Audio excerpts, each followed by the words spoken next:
যুক্তরাষ্ট্রের সাবেক president Bill ক্লিন্টনের সঙ্গে কুশল বিনিময় করেছেন অন্তর্বর্তী সরকারের প্রধান উপদেষ্টা অধ্যাপক ডক্টর মোহাম্মদ ইউনূস। স্থানীয় সময়ে মঙ্গলবার দুপুরে ক্লিন্টন গ্লোবাল ইনিশিয়েটিভ অনুষ্ঠানে তাদের সাক্ষাৎ হলে কুশল বিনিময় করেন তারা।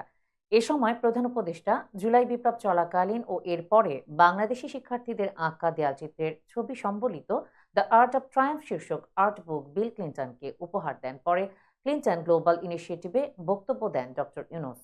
সেখানে দেশের ছাত্র জনতার গণ অভ্যুত্থানের গল্প তুলে ধরেন ডক্টর ইউনূস। এর আগে সাধারণ অধিবেশনের ফাঁকে জাতিসংঘের সদর দপ্তরে কানাডার প্রধানমন্ত্রী জাস্টিন ট্রুডোর সঙ্গে বৈঠক করেন প্রধান উপদেষ্টা। সংক্ষিপ্ত বৈঠকে বাংলাদেশ কানাডা সম্পর্ক জোরদার, বাংলাদেশের প্রতিষ্ঠানগুলো গড়ে তোলা সহ বিভিন্ন বিষয়ে আলোচনা করেন তারা। বৈঠকে সরকার প্রধান হিসেবে দায়িত্ব নেয় অধ্যাপক ইউনূসের প্রশংসা করেন জাস্টিন ট্রুডো। জানান, বাংলাদেশি প্রতিষ্ঠানগুলো গড়ে তোলার ক্ষেত্রে পাশে থাকবে কানাডা। এ সময় অধ্যাপক ইউনূস বলেন, বিগত সরকার নানাভাবে বাংলাদেশের প্রতিষ্ঠানগুলো ধ্বংস করেছে। বৈঠকে বাংলাদেশি শিক্ষার্থীদের কানাডায় আরও বেশি ভিসা দেওয়ার অনুরোধ করেন প্রধান উপদেষ্টা।